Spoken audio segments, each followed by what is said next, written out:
안녕하세요, 주부참치입니다. 오늘은 엔비디아와 함께 AI 대장주 중에 하나이자 끈기가 필요한 배당 투자자에게 성장과 배당을 동시에 가져갈 수 있고 포모를 방지할 수 있는 단 하나의 주식인 배당 성장주 브로드컴을 소개해 드리려고 합니다. 오늘 영상 꼭 끝까지 시청하시고 우리 모두 브로드컴의 매력에 빠져보시죠. 지난주 필리핀 출장을 다녀왔더니 일주일이 또 금세 가버렸네요. 다들 추석 명절 잘 보내시고 있으신가요? 행복한 한가위 되시길 바랍니다. 이번 주 마감 현황입니다. 올라간 종목들이 많이 보이는데 결국 이번 주도 AI가 모든 영광을 차지했네요. 그 중에서도 세미콘덕터 부분 반도체가 강세인데 이번 주 최고는 브로드컴이었습니다. 오늘은 저도 열심히 모으고 있는 AI 대장주 중에 하나인 브로드컴에 대해서 배당 투자의 관점에서 소개해 드리려고 합니다. 사실 최근에 AI로 주가가 폭등을 했었지만 브로드컴은 과거 AI와 관계가 없을 때에도 꾸준히 주가와 배당이 우상향하는 배당 성장주였습니다. 그럼 이 브로드컴은 뭐하는 회사일까요? 다양한 사업을 진행하고 있고 유무선 네트워크 칩이나 AI 데이터 센터형 가속기 등 사업을 진행하고 있는 유무선 반도체 팹리스 회사입니다. 정말 많은 사업군이 있어서 다 이해하기는 무리가 있네요. 브로드컴 24년 3분기 실적입니다. 최근 이 실적 때문에 대폭락이 나왔었죠. 물론 실적만 보면 너무나도 좋습니다. 저렇게 성장했는데 왜 폭락했지? 했을 수 있지만 다음 가이던스 전망이 안 좋아졌기 때문이죠. 주식은 역시 꿈을 먹고 자란다고 했나요? 정말 그런 것 같습니다.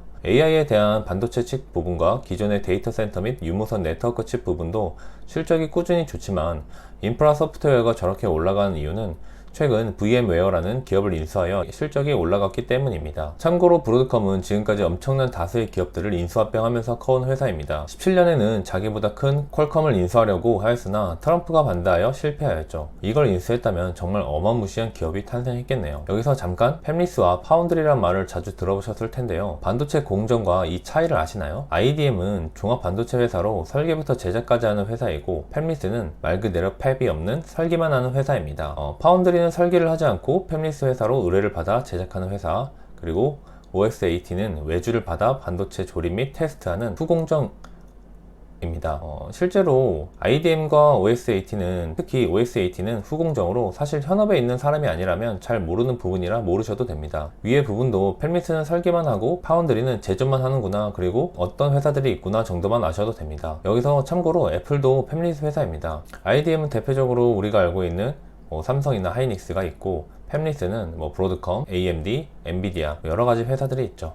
그리고 파운드리는 대표적으로 삼성전자나 TSMC가 있겠네요. 그럼 다시 브로드컴 이야기로 돌아와서 왜 우리가 브로드컴을 매수해야 하는지 알아보겠습니다. 네이버는 사실 잘 안 써서 몰랐었는데 정보 검색을 위해 재무 내용을 보다가 재미있는 것을 발견했습니다. 그때 샀다면 정말 클릭하지 않을 수 없더군요. 5년 전에 브로드컴을 매수했다면 지금 약 500%의 수익을 얻을 수 있는 것입니다. 그럼 엔비디아는 어떨까요? 2500%네요. 5배가 차이가 나는 상황입니다. 이럼에도 왜 우리는 브로드컴을 매수해야 할까요? 저 결과는 이미 지나온 결과이기 때문입니다. 우리는 주가를 정확히 예측할 수 없습니다. 그 상황에서 장기 투자를 하면서 배당 투자자 관점에서 바라보면 마이너스 50%, 마이너스 70%가 되어도 버티기 위해선 배당이 필수입니다.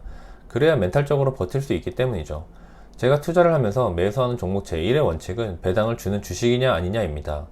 주식은 언제 어디서든 장기로 물릴 수 있기 때문에 그때 버티기 위해서 저는 배당을 가장 중요하게 생각하기 때문입니다. 엔비디아도 배당을 주긴 하지만 사실상 없는 것이나 마찬가지죠. 그럼 브로드컴 배당에 대해서 자세히 살펴볼까요? 배당 투자를 할 때 명심할 것은 원금이 녹으면 안 된다는 것입니다. 제피나 제피큐 등 최근 커버드콜 투자가 유행하고 있는데 저도 한동안 투자를 했었지만 현재는 투자를 하지 않는 이유는 상방이 막혀있기 때문입니다. 그리고 옵션을 사고 파는 것이기 때문에 월 배당액 자체도 너무 불규칙한 단점이 있죠. 은퇴하여 당장 높은 현금 흐름이 필요하신 분들이라면 좋은 투자일 수도 있으나 반대로 너무 들쭉날쭉한 월 배당금은 은퇴자에게도 불리한 부분이죠. 브로드컴의 주당 배당 내역입니다. 꾸준히 우상향하고 있는 것이 보이시나요? 아름다운 모습이죠. 꾸준히 배당금이 늘어나고 한 번도 줄지 않는 이런 부분이 미국 주식을 해야 하는 이유이기도 합니다. 자세히 보시면 MTS에서 보시던 연간 배당금이랑 조금 차이가 날 텐데 FY라고 적혀 있는 것을 볼 수 있습니다. FY 뜻은 Fiscal Year라고 해서 회계연도라고 보시면 됩니다. 미국은 한국과 회계연도 기준이 조금 다른데요. 미국은 10월부터 다음 년 9월까지가 1년인 것이죠.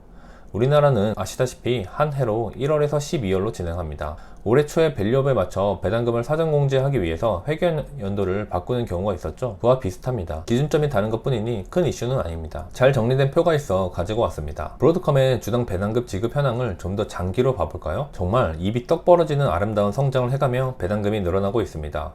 13년과 비교하여 퍼센트로는 2300%가 올랐고 20배가 넘는 성장을 이룬 것입니다.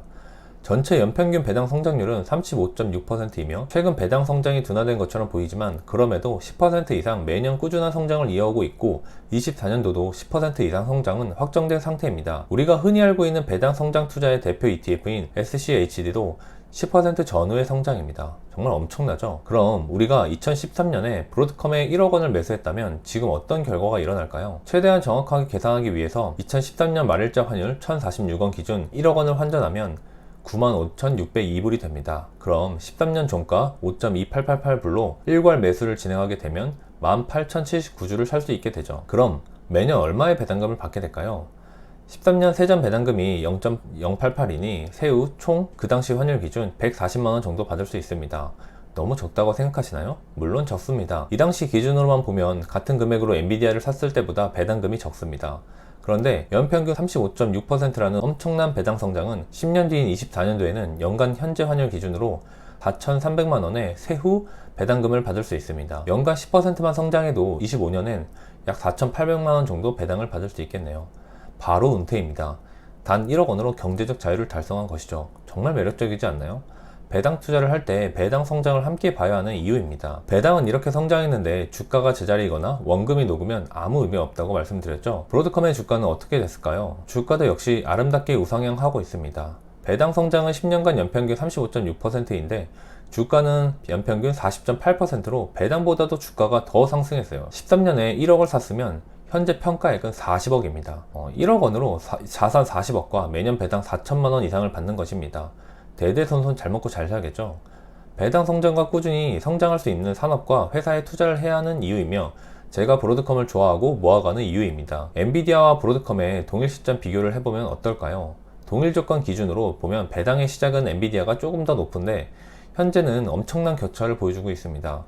현재 배당률은 40%인 것이죠. 거의 워런 버핏의 코카콜라와 비슷하지 않을까요? 그런데 여기서 혹시 이상한 점 못 보셨나요? 바로 엔비디아의 평가액입니다. 정말 10년 전 1억 엔비디아 투자했으면 지금 400억입니다. 배당은 못 벌겠지만 그냥 부동산 재벌도 되겠네요. 지금도 사실 영상 만들면서도 이게 맞나 생각이 듭니다. 정말 엄청나네요. 한창 엔비디아가 올라가기 시작했을 때 비트코인보다 더 많이 올라간 게 엔비디아라고 들었던 것 같은데 정말 맞는 것 같습니다. 하지만 엔비디아 망한다 하면서 마이너스 70% 주가를 찍었을 때 최고점에서 마이너스 70% 빔을 다 맞고 배당도 없다면 어떻게 버틸 수 있을까요?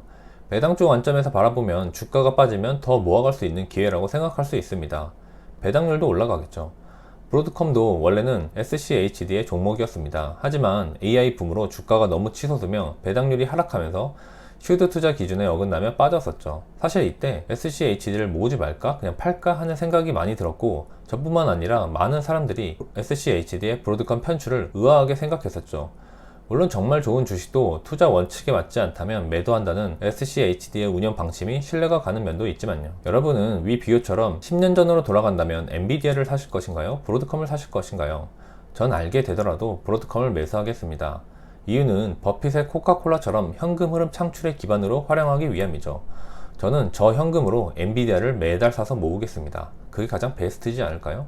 무엇이 정답인지 투자자 성향에 따라 다릅니다. 어떤 투자를 더 원하시나요? 오늘 브로드컴이라는 주가와 배당 둘 모두를 만족하며 성장하는 종목에 대해서 말씀드렸습니다. 저도 현재 15주 보유 중이며 물론 이번에 폭락할 때 열심히 현금 끌어모아서 추가 매수했습니다. 그럼에도 종목을 보시면 아시겠지만 로스컴퍼니나 알트리아, 넥스트라 에너지 등 전부 고배당 혹은 배당 성장과 함께 산업을 이끌고 있는 대표 종목들입니다. 수량은 적지만 제 목표 수량은 브로드컴 1000주 모으기입니다. 제발 좀 내려왔으면 좋겠는데 사실 도무지 내려오질 않아서 매수를 할 수가 없습니다. 그럼 브로드컴을 통해 모두 부자 되길 바라며 오늘 영상 마치도록 하겠습니다. 시청해주셔서 감사드리며 즐거운 명절 되시고 구독과 좋아요 부탁드립니다. 감사합니다.